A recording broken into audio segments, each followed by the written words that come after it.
Hello and welcome to 10 by 9, where 9 people have up to 10 minutes each to tell a true story from their own life. I'm Paul Doran, and this is the 10 by 9 podcast.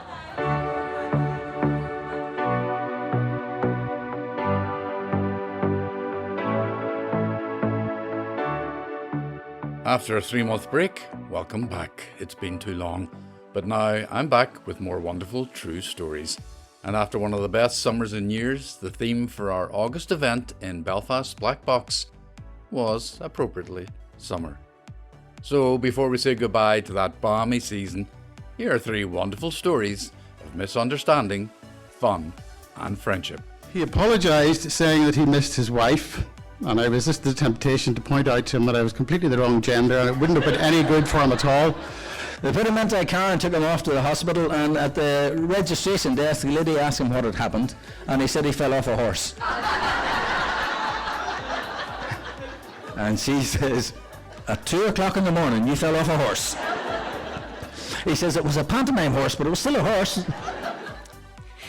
He gave a speech that mobilised a whole town into accepting children from Belfast into their homes, to help them get away from their world, even for a short while, and to let them see outside. It was Wednesday, August 20th, and another beautiful evening, but still the Black Box was full of people waiting for their monthly dose of 10 by 9. We travelled near and far, and even ended up twice in the Netherlands for 2 very different experiences, which you'll hear shortly. And by the way, all our dates for 2026 are now on the 10 by 9 website, so get them into your diaries and be sure to join us. Okay, let's get on with the summer stories, and we start with the first timer. Here's Michael Blair. By 1979, I had spent around 10 to 15 consecutive summers up the north coast. As nice as it is, at 15 years old, living in Dungannon, this Dungannon boy wanted more. I wanted to see the world. And I asked my parents if I could go off on my own travelling, and they said, no, you can't. So I did what most 15-year-old self-respecting boys would do. I hatched a cunning plan, and I enlisted my older brother in the plan. He was at university in Liverpool. Told Mum and Dad that I was going to visit him, and paid him a quick visit. Then made a dash for the continent for a week by myself. Holland, to be precise. He planned to meet up with me a week later in the Hook of Holland. Day 1, I hired a bike and started cycling and got stopped after about 10 yards by the police. He said, you should not be riding on the road. Why not? The road is for cars. This one is for bikes. You've got a road just for bikes? Wow. 1979, this was. Where are you from? Ireland. That explains everything. But riding along the road, I foraged from the trees what I thought were passion fruit, but which I later realised were actually figs, which were all right and kept me regular. With my mother would be very proud of me. Riding along, a friendly farmer invited me into his windmill, an actual windmill, real working windmill, for a wonderful breakfast, at which he summoned his 3 lovely daughters of varying ages to line up and present themselves to the stranger in the kitchen, all standing with curly blonde hair and beautiful beaming smiles. Life was good. I said thanks and goodbye and pedalled on to Rotterdam, where I bought a huge bag of broken biscuits, half price at the market stall. Why bother with proper food when you can live off biscuits? That's always my motto. That evening, sitting outside a large conference hall in a town called Delft, the man asked me, are you going in? I said, into what? The free conference? Free? Yeah, okay, yeah. It turned out that it was a serious religious conference in the Dutch language. And I went in. At one point in the proceedings, everyone in the audience put their hands up, so I thought, I better do the same. The man beside me asked, why did you put your hand up? Because everyone else was doing it. As a result of this, I was then summoned to a one-to-one with the main speakers for more in-depth analysis and debate of the state of my soul. As a fervent non-believer, I valiantly fought off speaker after speaker in their vain attempts to convince me that I just had to believe. The gladiatorial religious jousting made us lose track of time, and my one remaining opponent suddenly realised he and I were alone in the building, and which was now locked, and he had missed his lift home. So he decided to sit nervously in an office chair all night. I slept on the floor. Result, free digs. Day 2, I felt the pull of the north coast again, this time Holland's north coast, and headed for Scheveningen, which is a seaside town in which apparently recently an old lady clinging to her umbrella had recently been lifted by a gust of wind off the boardwalk into the sky and dropped into the sea. She survived, but I had to investigate. But walking down the street in Scheveningen, an older man stopped his car to offer assistance. "Are you lost?" he said. We chatted, and he gave me a lift to the seafront and took me for lunch. He then lavished me with sweets, ice cream, candy floss, and everything else that the boardwalk has to offer all day long.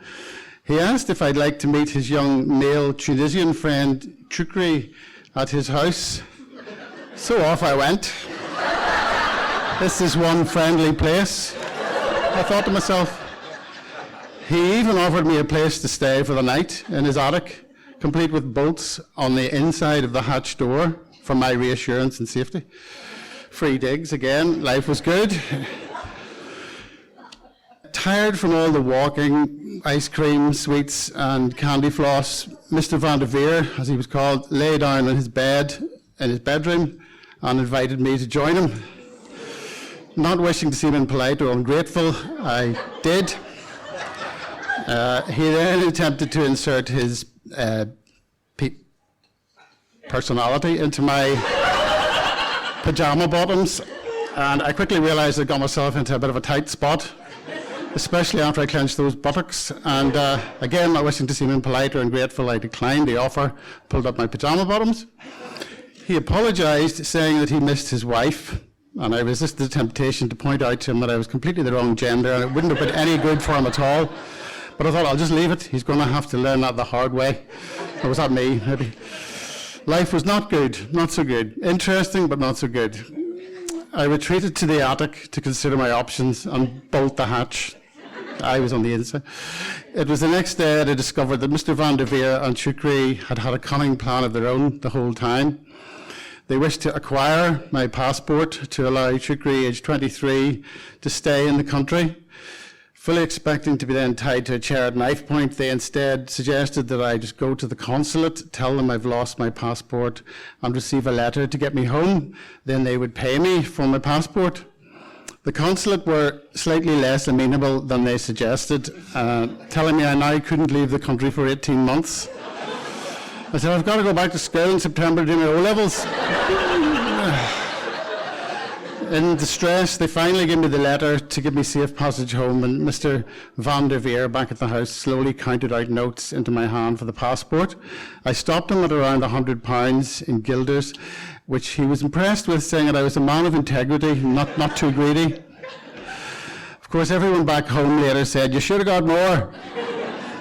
Fast forward to the final day of the trip, I met my older, more responsible brother, as agreed, and he dragged us to a nightclub in the Hook of Holland in the middle of the day. 2 cocktails in, he decides to go to the toilet with his drink in his hand, and the bouncer asked him to leave his drink on the bar, to which he replied, no way, it's been paid for. And at which point he was summarily ejected from the premises. On mid-air, he shouts in my direction, just as I was trying to pretend I wasn't with him, Michael, get my drink! Which immediately led to more bouncers violently separating me from my drink and hurling me outside on top of my older, more responsible brother. We both regrouped to a bar round the corner to lick our wounds when a local man approached out of the blue to say, excuse me, what happened to you in the nightclub was not cool, so I must apologise on behalf of my country and get you a drink. So 2 glasses of Eau de Genève, which is old gin, rocket fuel, and life was good again. My parents still to this day don't know what really happened. Some of it, and hopefully that's the way it'll stay, unless they bump into a black Tunisian man out there called Michael Blair from County Tyrone with my passport. To take it up to the present day, not so long ago, my son also took up the family wanderlust mantle, saying to my wife and I that he wanted to go to Vietnam at the age of 19 and ride a motorbike across the country by himself through the jungle. His mistake was revealing his cunning plan to his mother, who said yes to going to Vietnam, but made him promise on no account would he buy a broken-down motorbike and ride it or anything else anywhere. So what do you think he did? Well, that's a whole other story, and I'll try and persuade him to tell you that one.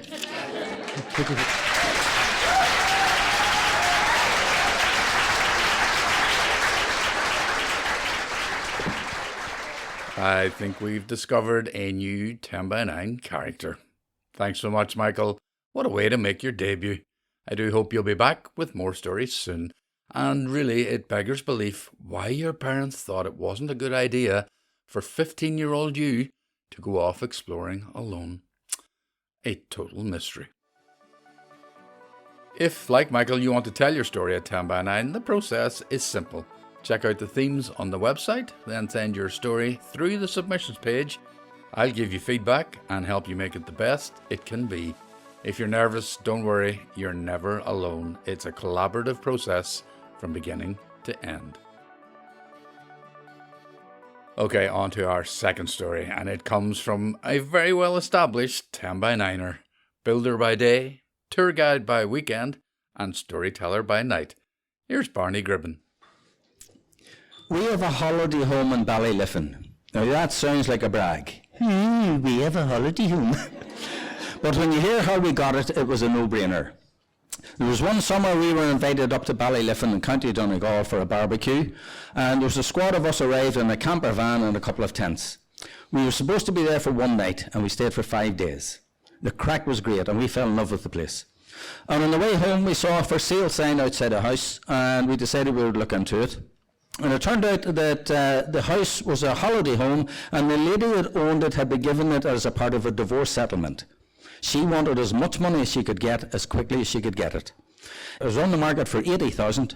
Market value was 60,000. We offered 20,000. Yeah, she laughed at us too. She said that she was only going to consider genuine offers. And we pointed out that this had been on the market for 6 months. Nobody had put a bid on it yet. This was a genuine offer. The horse trading started back and forward, and we ended up getting it for 40,000. There was 10 of us, so for 4,000 each, we had a holiday home in Ballyliffin. We spent a lot of weekends up there and many of our summers. The year after we bought the house, the Open Golf Championship was being held in St Andrews in Scotland, and Nick Faldo won it. And after the game, the reporters were interviewing him, and they were asking him what his preparations were.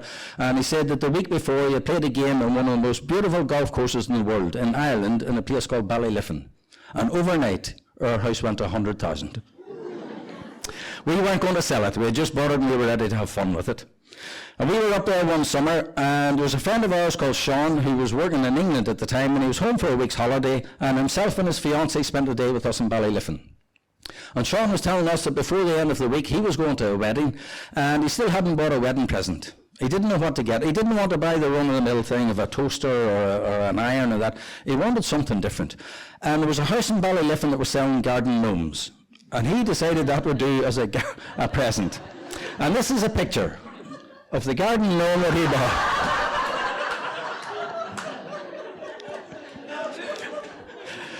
Sean was getting married the following year, and we were invited to his wedding, and of course we're not going to buy him the run-of-the-mill present, and what we got him was a pantomime horse costume. When we gave it to him on the night, he laughed at us and he says, "This is one present I'll never forget who gave it to me." Now, as the evening drew on then, Sean wanted to give the horse a bit of a run out. My brother Mark got into the front of it, Sean got into the back of it, and the pair of them were dancing around the dance floor, and the DJ put out a request: was there any jockeys in the audience? Peter was the best man. He had quite a few drinks in him at this stage, and he decided he would do it. He ran across the floor, he gave a buck leap of a jump to, and he missed the horse completely, and he landed in a pile on the floor. The audience went into fits of laughter, and Mark and Sean were inside the costume. They didn't see this happening. They thought everybody was laughing at them, dancing around the floor. When the laughter died down, Peter was still lying on the floor, and it turned out he had broken his ankle. They put him into a car and took him off to the hospital, and at the registration desk, the lady asked him what had happened, and he said he fell off a horse. And she says, at 2 o'clock in the morning, you fell off a horse. He says, it was a pantomime horse, but it was still a horse. And on the clipboard in his bed, where it was cause of injury, it said riding accident.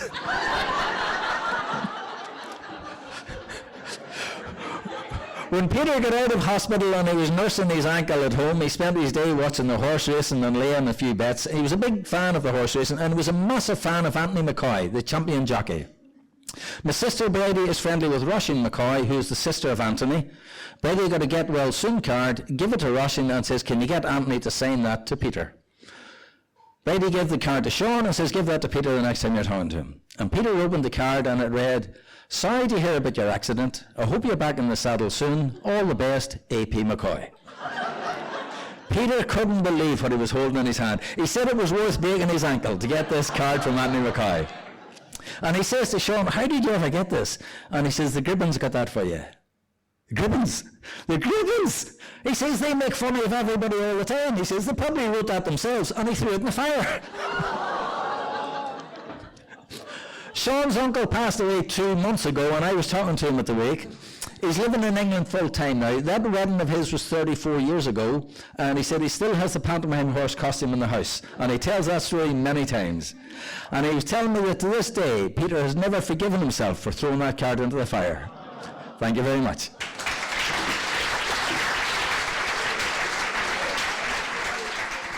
Oh, thanks so much, Barney. You really light up the black box with your stories. Keep them coming.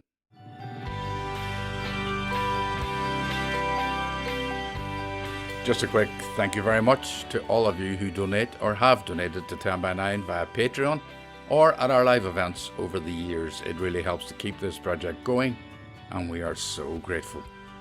If you're interested in helping out, just go to Patreon or make a one-off donation via PayPal using our email address. Okay, on to our third and final story on this summer podcast, and this was how we finished the evening at the Black Box. It was only her second visit to the 10 by 9 mic, but she's a natural. Here's Sharon Magee. They say that when you're young, summers last longer. With that in mind, I'm here to tell you about my summer of 77, which began in December 76. So some much needed context for you first. I think if you're old enough to remember Belfast in the mid-70s, we can all agree, looking back, it was a bit bleak. To alleviate the gloom, my dad ran a youth club and swimming team on the Falls Road. To this day, I still get approached by people who tell me my dad taught them to swim. It seems he taught half of Belfast. He worked with other youth leaders across the city, organising galas for the whole of Belfast, so we could knock the malt out of each other in the water rather than out on the streets. God loves a trier. But one of his greatest achievements was in pulling together a travel plan to bring little Catholic and Protestant children together on neutral territory, so we could see we were all just kids, all the same, and hopefully make friendships that would withstand the strife we were living through, like a prototype peace people or Coromila, I guess. So in December 76, at the age of 11, I was one of a test group of kids sent on a 2-week trip to Holland, of all places. I had a different experience. Michael. For starters, I was allowed to go. Anyway, it was an odd time of the year to be going anywhere, but who was I to question it? I got new jumpers and goodies for the trip, and off I went. I have very strong memories of the journey. We arrived in the dark, like pitch black, and were driven by bus to a church hall, everyone's faces pressed against the bus windows, trying to see everything all at once. At the church hall, we were paired up and delivered over to our foster parents, as they were called. We had passed through towns that were lit up like something from a fairy tale. There were Christmas trees everywhere. We drove along cobbled streets with unusual shaped buildings leaning out over the streets, and we saw frozen rivers crowded with ice skaters. That part was magical, and I was won over there and then. At the church hall, I was paired with Arlene from the Shankill, and she was paired with Sharon from the Falls. And we gave each other the once-over, shrugged, and then headed off into the night with complete strangers, which is a bit odd now when you think about it, but not so at the time. Our foster family comprised Josie the mum, Hans the dad, and their 2 young daughters. And as you do at that age, Arlene and I quickly settled into a routine with our new family. Josie and Hans were amazingly kind people, opening up their home and their extended family the way they did for us, and trying valiantly against all the odds to make us chips so we would feel at home. Someone must have told Josie that that's what we eat. So I watched silently that first night as the poor woman put chopped potatoes into cold oil and waited. And waited.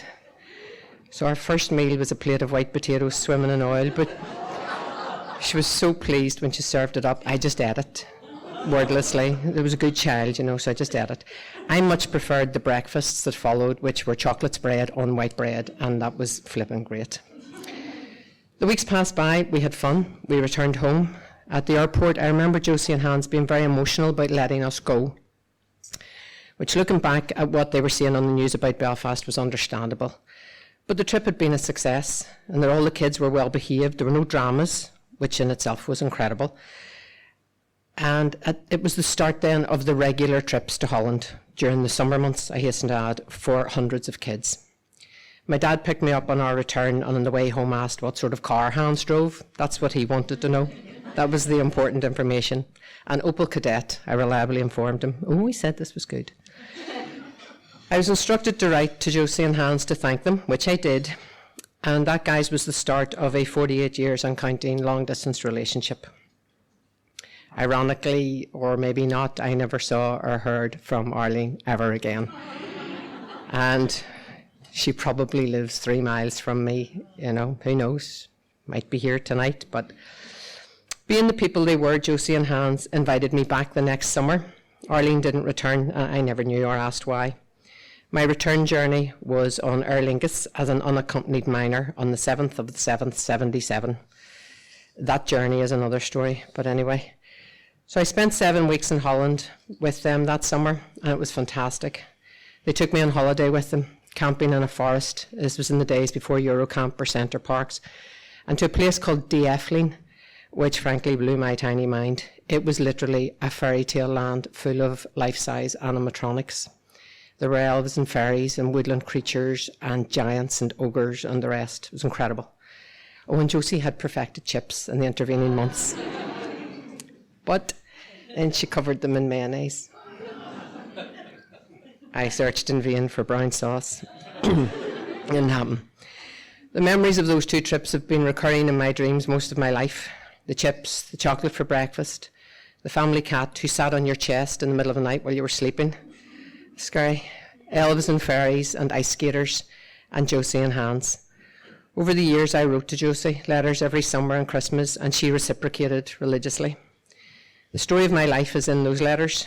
I documented everything going on at home, in our family, and then as I grew up in my life with Stevie. Our own family, our travels, the lot. It's all written down. Josie knows a lot about me and about all the changes we've lived through. In return, I heard all about their lives and their 2 daughters growing up, their jobs, relationships, where they lived. And I was saddened when Josie wrote to tell me that she and Hans had divorced. It felt like it had happened in my family. But I was happy for him when I received a photo when he remarried a couple of years later. And then I was devastated all over again when I heard he had died a few years after that. Through all this correspondence, we never once thought to move to email, and I'm glad of that because the letters were so special.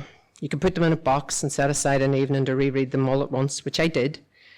And one such evening last year, Stevie said, "Why don't we just go see her?"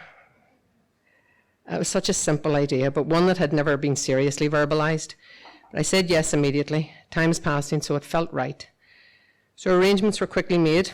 Josie was all for it. We would stay in Amsterdam while the Euros were on and Holland was playing, because we thought 2 birds, 1 stone, And then travel out to Almerstad, where Josie lives. So I was simultaneously excited and nervous. It was time to revisit all those dreams of mine from my youth. So on the 9th of July, 2024, 48 years on, Josie greeted me at her door with a huge smile, warm hug and kisses, and it was just lovely. I was mostly surprised to discover that she is in fact tiny, because in my mind she was this statuesque brunette, so I must have been quite small in 76. She said, Always Stevie when she met him, and immediately put him at ease because, well, she knows a lot about him too, you know. She had made lunch, which she served with champagne, and I realised she was nervous too. But within a very short space of time, we stripped back the years and got down to business, and what a catch-up. And need I say, her English was a damn sight better than my Dutch. She answered a lot of questions that had been on my mind over the years, such as how did she and Hans get involved in that programme, and how did they come to be in that church hall in December 76. She told me a story about my dad I'd never heard before. She said this big man from Belfast had arrived at their church one day, and he gave a speech. He gave a speech that mobilised a whole town, crikey, into accepting children from Belfast into their homes, to help them get away from their world, even for a short while, and to let them see outside a life that they didn't know. And she said he was very impressive. So I cried at that point, and, you know, anyway, her memories of Arlene and I and all the other kids on that trip as very young children were sweet, but also insightful. She said, you were all damaged, and you didn't even know it. We sat and talked and drank champagne and took photos, and then after a lovely afternoon, it was time to go. We left her at her front door, and as we walked away, we looked back and waved over and over. And this time, as the adult, I was the emotional one. Fuck's sake. Stevie and I even held hands.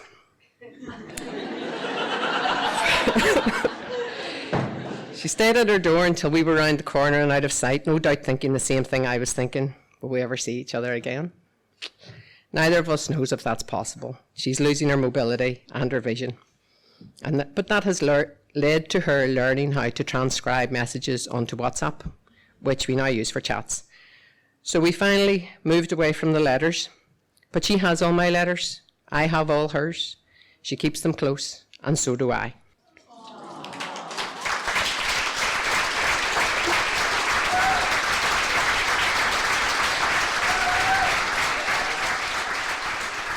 Thanks so much, Sharon. That really was beautiful, and what a wholesome antidote to our earlier Netherlands experience. Be sure to tell Josie we all send our best from 10 by 9.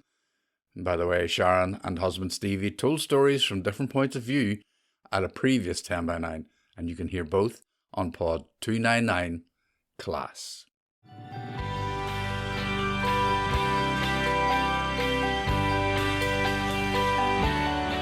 And that's it for this summer podcast. You can keep up with all our upcoming events and themes by having a look at our website, which you probably know is 10by9.com.